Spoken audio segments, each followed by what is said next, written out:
அன்பார்ந்த பெரியோர்களே, தாய்மார்களே,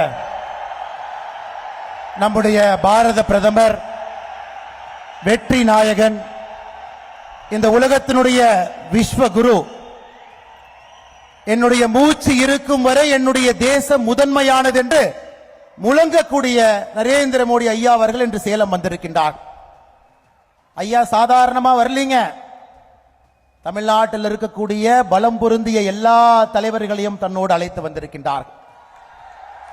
மாற்றத்திற்கான கூட்டணியாக, வெற்றி கூட்டணியாக தமிழகத்தில் 39க்கு 39 பாராளுமன்ற உறுப்பினர்களையும் புதுச்சேரியும் சேர்த்து 40க்கு 40 நம்முடைய பிரதமர் அவர்கள் மிகப்பெரிய முழக்கத்தை நம் முன்னால் வைத்திருக்கின்றார். இந்த முறை 400க்கும் மேல், இந்த முறை 400க்கும் மேல், ஜூன் 4ஆம் தேதி 400க்கும் மேல், ஜூன் 4ஆம் தேதி 400க்கும் மேல். அன்பு சகோதர சகோதரிகளே, நான் இதை சொல்லும் பொழுது நீங்கள் அனைவரும் என்னோடு சேர்ந்து இதை சொல்ல வேண்டும் என்கின்ற அன்பான வேண்டுகோளை வைக்கின்றேன். இந்த முறை 400க்கும் மேல், இந்த முறை 400க்கும் மேல், ஜூன் 4ஆம் தேதி 400க்கும் மேல், ஜூன் 4ஆம் தேதி 400க்கும் மேல்.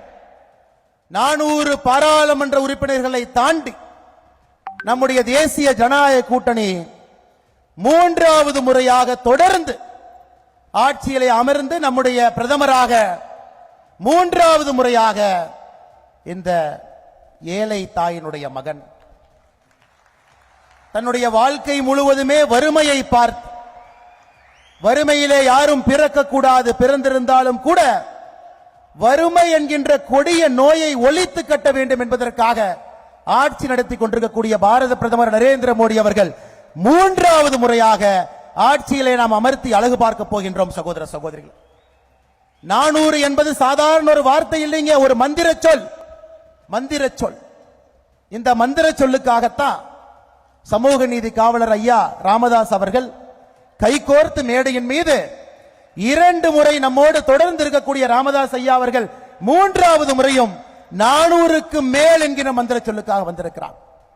ஐயா அவருடைய கனவு என்னவெல்லாம் ஐயாவுடைய கனவு இருக்கோ அதை மோடி ஐயா அவர்கள் நிறைவேற்றிக் கொண்டிருக்கின்றார்கள். அவர்களுக்கு வலிமை சேர்த்த வேண்டும் என்பதற்காக வந்திருக்கின்றார்.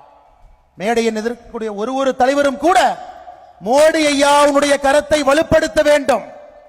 400க்கு மேல் வரும் பொழுது மட்டும்தான் இந்தியாவிலே முழுமையாக வறுமை ஒழிக்கப்படும். 400க்கு மேல் நாம் வரும் பொழுது மட்டும்தான் விவசாயிகளுடைய நலனுக்காக, விவசாயிகளுடைய முன்னேற்றத்திற்காக இந்த அரசு மறுபடியும் பாடுபடும். 400க்கு மேல் நாம் வரும்பொழுது மட்டும்தான் ஒரு ஏழை தாயினுடைய வயிற்றிலே ஒரு ஏழை குழந்தை பிறந்திருந்தாலும் கூட நம்முடைய தலைமுறையில ஏழை என்கின்ற வார்த்தை இருக்கக்கூடாது என்பதற்காக நாம் பாடுபட முடியும். சகோதர சகோதரி, நம்ம ஆட்சிக்கு வருவது உறுதி. ஒரு சின்ன குழந்தையை கேட்டா கூட குழந்தையும் சொல்லும் 3வது முறை மோடி தாத்தா தான் வரப்போறாங்க, மோடி ஐயா தான் வரப்போறாங்க. தமிழகத்திலே நாம் 39 இடங்களையும் வென்று கொடுக்க வேண்டும் என்பதற்காக இப்படிப்பட்ட வலிமையான ஒரு அற்புதமான ஆக்கப்பூர்வமான கூட்டணி தலைவர்கள் எல்லோரும் நம்மோடு வந்திருக்கின்றார்கள். சகோதர சகோதரிகள், மோடி ஐயா உங்ககிட்ட பேச போறாங்க, நிறைய விஷயத்தை பேச போறாங்க. அதற்கு முன்பாக ஒரே ஒரு வேண்டுகோள் உங்ககிட்ட வைக்கிறேன்.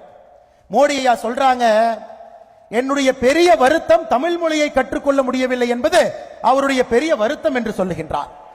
மனதின் குரல் நிகழ்ச்சியில சொல்றாங்க, my biggest regret is not being able to learn this wonderful and beautiful Tamil language அப்படிங்கிறார்.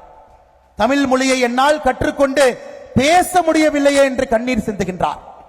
இன்னைக்கு மோடி ஐயாவை பத்தி தெரியும். மோடி என்றால் தொழில்நுட்பம். தொழில்நுட்பத்தை பயன்படுத்தி, செயற்கை நுண்ணறிவு, ஆர்டிபிஷியல் இன்டெலிஜென்ஸ் பயன்படுத்தி இன்னைக்கு மோடி ஐயா தமிழிலே நம்மோடு பேச ஆரம்பித்திருக்கின்றார்கள். சகோதர சகோதரிகளை எல்லாம் நீங்க பாக்குறீங்க. நீங்கள் செய்ய வேண்டியது ஒன்றே ஒன்று மட்டும்தான்.